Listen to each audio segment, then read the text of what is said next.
नमस्कार, आप देख रहे हैं प्राइम टाइम। मैं हूं आपके साथ सोहेल खान। शुरुआत मध्य प्रदेश के साथ बड़ी खबर को लेकर। मध्य प्रदेश के मुख्यमंत्री शिवराज सिंह चौहान ने देश में ओमिक्रॉन के बढ़ते मामलों के बीच प्रदेशवासियों के नाम एक संदेश दिया है, जिसमें उन्होंने कोरोना गाइडलाइन का पालन करने की अपील की है।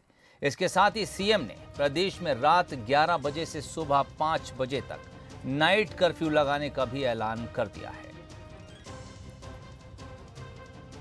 और भाइयों, बेटे और बेटियों, मध्य प्रदेश में आज कई महीनों बाद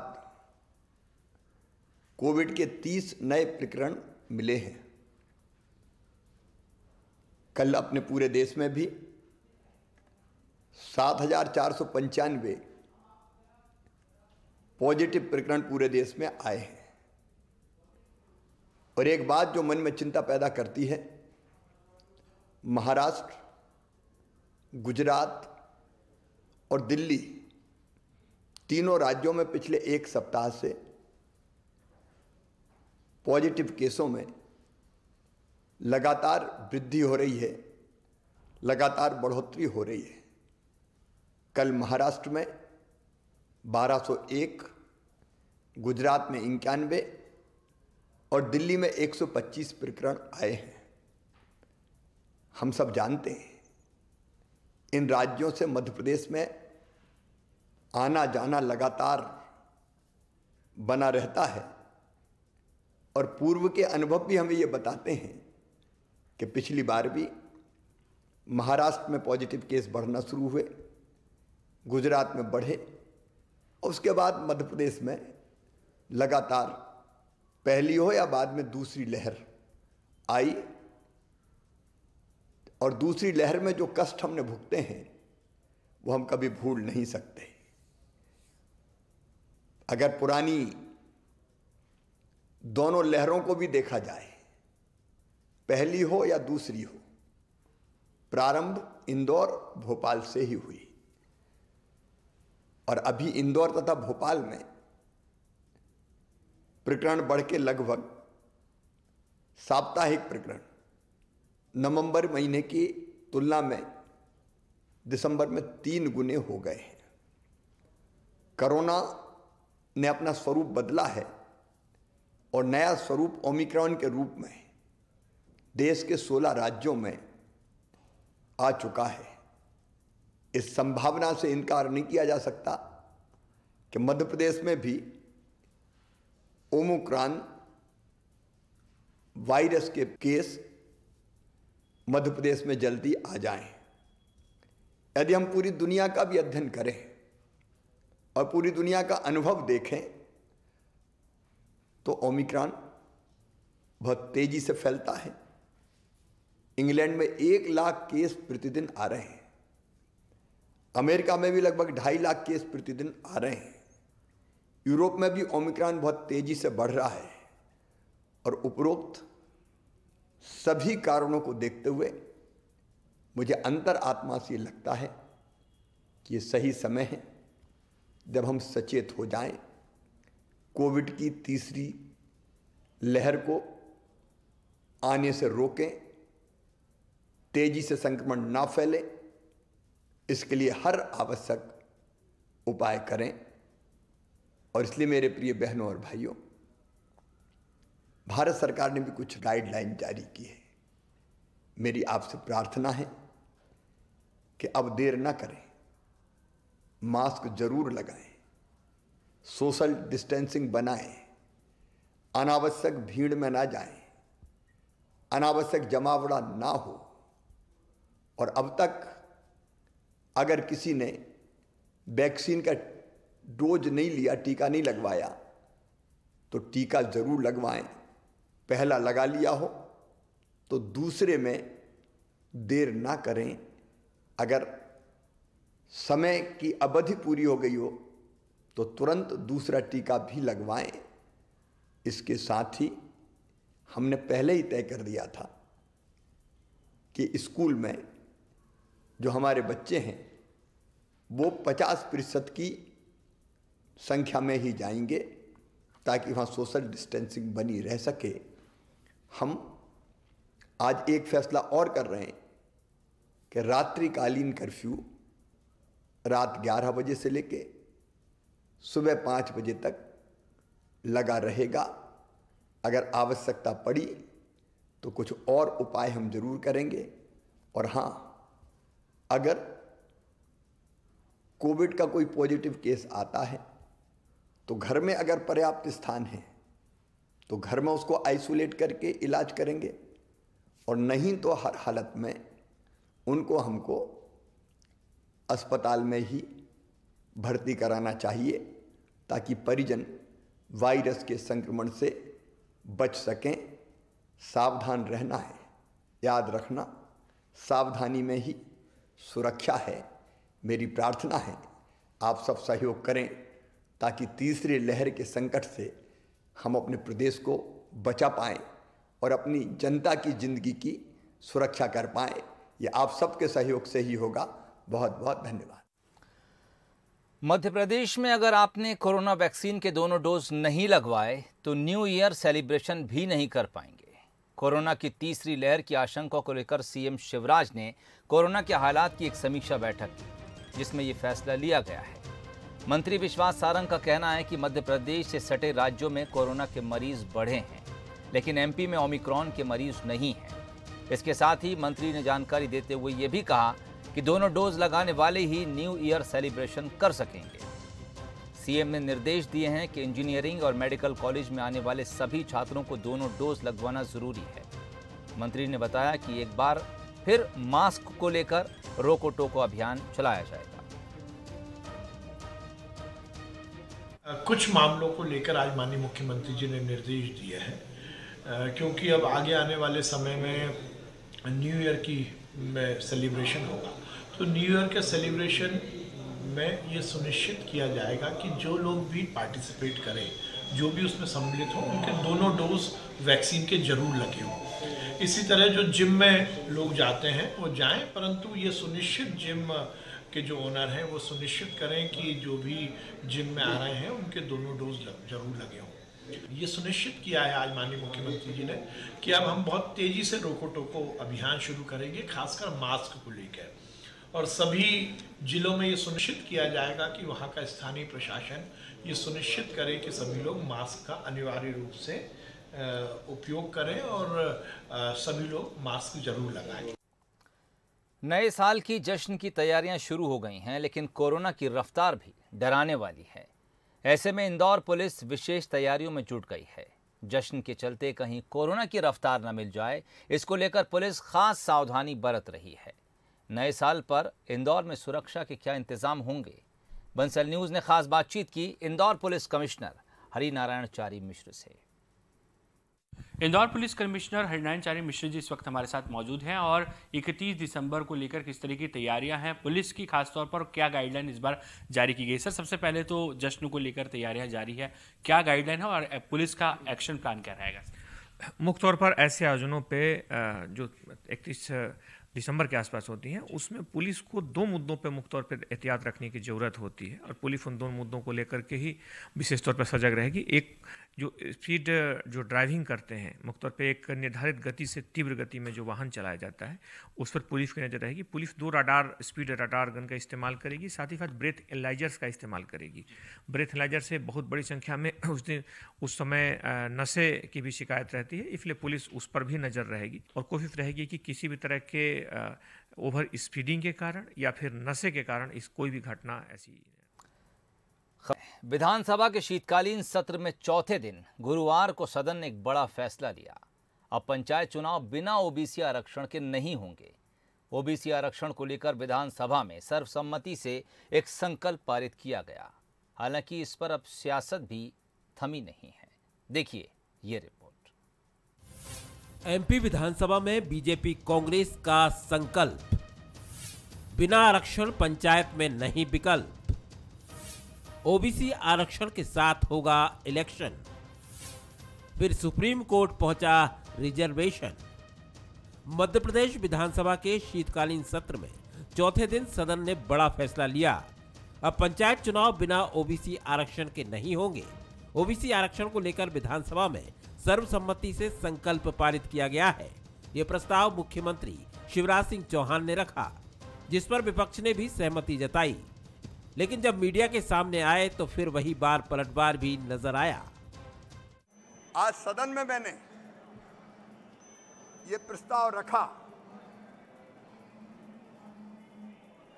ये संकल्प सदन ने किया है, मैंने संकल्प रखा कि ये सदन संकल्प करता है कि बिना अन्य पिछड़ा वर्ग के आरक्षण के पंचायत के चुनाव ना किए जाएं।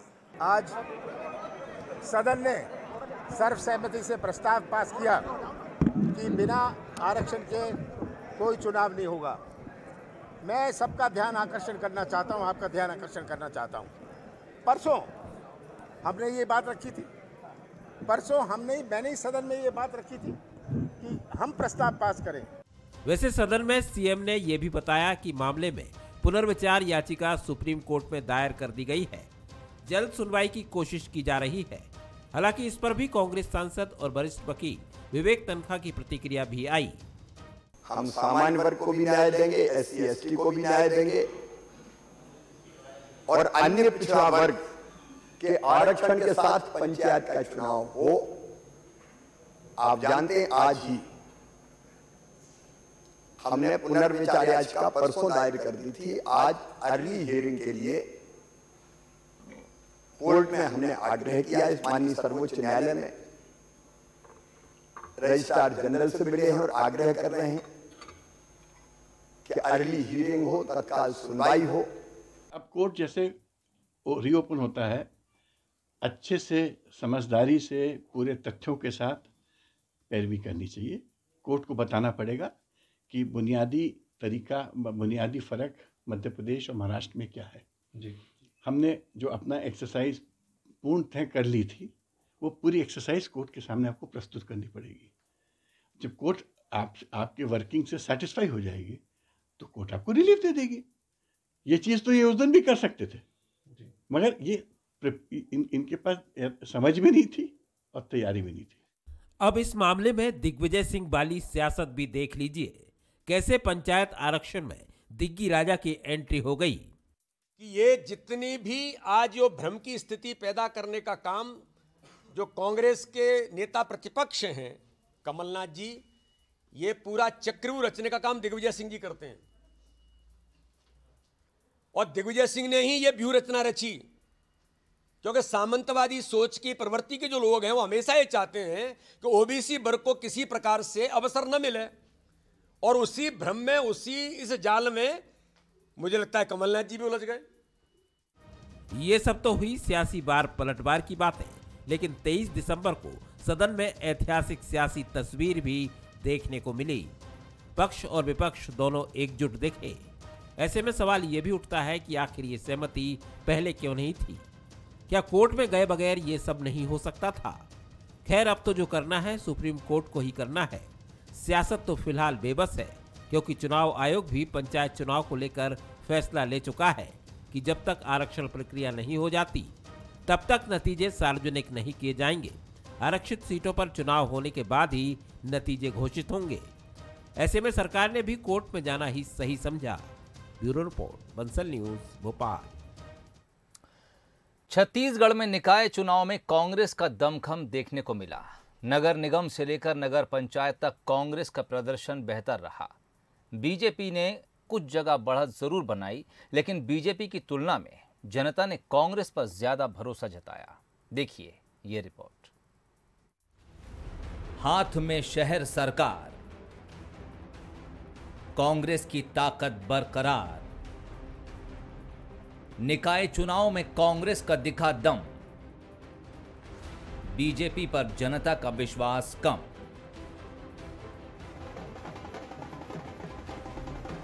ये जश्न निकाय चुनाव में कांग्रेस की बढ़त का है। निकाय चुनाव में कांग्रेस को कई जगह विक्ट्री का विटामिन मिला। 5 नगर पालिका समेत 6 नगर पंचायतों में कांग्रेस का झंडा बुलंद रहा। कांग्रेस ने भिलाई, रिसाली, बिरगांव नगर निगम में बढ़त बनाई, तो नगर पालिका शिवपुर चर्चा, सारंगगढ़ में भी कांग्रेस आगे रही।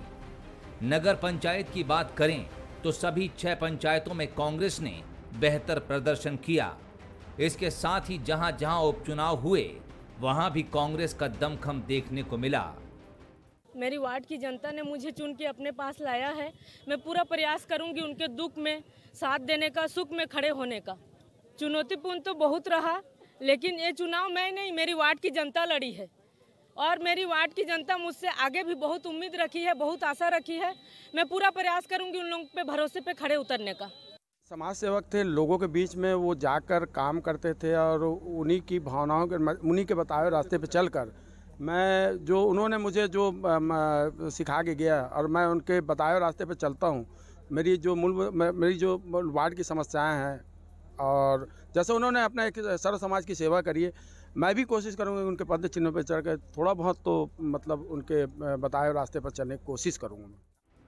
इधर नतीजों से उत्साहित कांग्रेस के दिग्गज नेता निकाय चुनाव में बेहतर प्रदर्शन को प्रदेश की सरकार के बेहतर काम का नतीजा बता रहे हैं। कुछ एक जगहों को छोड़ दिया जाए तो बीजेपी निकाय चुनाव में कुछ खास नहीं कर सकी। वहीं बीजेपी अब चुनाव में सत्ता का दुरुपयोग का आरोप लगा रही है। बीजेपी का कहना है कि अगर चुनाव में ईवीएम का इस्तेमाल होता तो बीजेपी की स्थिति मजबूत होती। यह जीत को चुराई हुई जीत है। प्रशासनिक और शासन तंत्र से हम चुनाव में पीछे रहे हैं। हमने कांग्रेस पार्टी से चुनाव नहीं हारा। कांग्रेस पार्टी अगर चुनाव लड़ती होती तो निश्चित रूप से भारी बहुमत से भाजपा जीतती। निकाय चुनाव को 2023 में होने वाले चुनाव का क्वार्टर फाइनल माना जा रहा था, इसलिए इन चुनाव में दोनों ही पार्टियों के दिग्गजों ने खूब ताकत झोंकी। कांग्रेस ने इस चुनाव के जरिए अपनी सरकार के कामकाज को भी आगे रखा। बीजेपी भी सरकार की नाकामियों और अपनी सरकार के 15 साल के कामकाज को लेकर जनता के बीच गई, लेकिन जनता ने बीजेपी की दलीलों को नकारते हुए कांग्रेस पर भरोसा जताया। Bureau report, Bansal news. तो छत्तीसगढ़ में आज कांग्रेस के लिए जश्न का माहौल था और इसी माहौल के बीच यूपी दौरे से मुख्यमंत्री भूपेश बघेल वापस लौटे। मुख्यमंत्री भूपेश बघेल के लौटने के बाद एयरपोर्ट में उनका जमकर स्वागत हुआ। आप देख सकते हैं बड़ी तादाद में कांग्रेसी नेता कार्यकर्ता एयरपोर्ट पर पहुंचे थे। मुख्यमंत्री का यहां गर्मजोशी से स्वागत किया गया। 3 दिन के दौरे पर गए थे, 1 दिन दिल्ली और 2 दिन यूपी में रहकर लौटे हैं। यूपी दौरे के दौरान उन्होंने वहां के तमाम स्थानीय नेताओं के साथ आने वाले चुनाव की रणनीति पर चर्चा की, जबकि दिल्ली में राहुल गांधी से भूपेश बघेल की मुलाकात हुई थी। प्रभारी मंत्रियों ने और जिनको जिनको जिम्मेदारी दी गई थी उन सब ने खूब मेहनत की और जिसका परिणाम है कि आज भारतीय जनता पार्टी के उनके प्रभारी भी यहाँ लगे हुए थे, तब भी हमारे कार्यकर्ताओं के सामने वो टिक नहीं पाए। मैं सबको बधाई देता हूँ और ये हमारी सरकार के कार्यक्रमों की सफलता है, जिसके एक बार फिर से छत्तीसगढ़ के शहरी मतदाताओं ने कांग्रेस की सरकार पर विश्वास व्यक्त किया। मैं सभी मतदाताओं के प्रति आभार व्यक्त करता हूँ। फिर भी जिसको प्रभार दिया गया था उन्होंने सफलता दिला दी, मैं उनको बधाई देता हूँ। जो प्रभारी हैं वो सब देख लेंगे। सभी तरफ बहुमत है हमारा, सभी तरफ बहुमत है और जहाँ कमी है वो निर्दलियों के सहयोग से बन जाएगा। भारतीय जनता पार्टी तो आसपास भी नहीं है, एक आध जगह की बात छोड़ दीजिए, सब जगह बहुत पीछे है।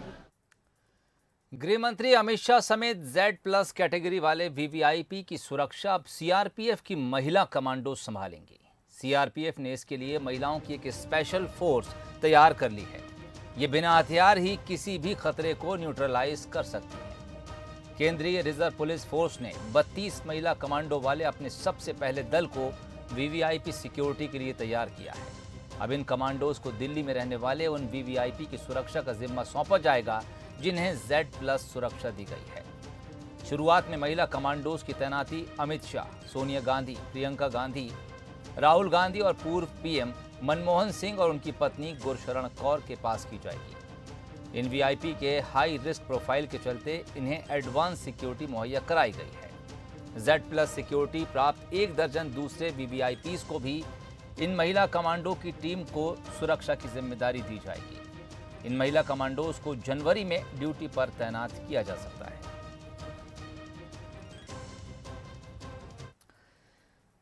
इस खबर के साथ ही प्राइम टाइम बुलेटिन में फिलहाल इतना ही। इजाजत दीजिए, नमस्कार।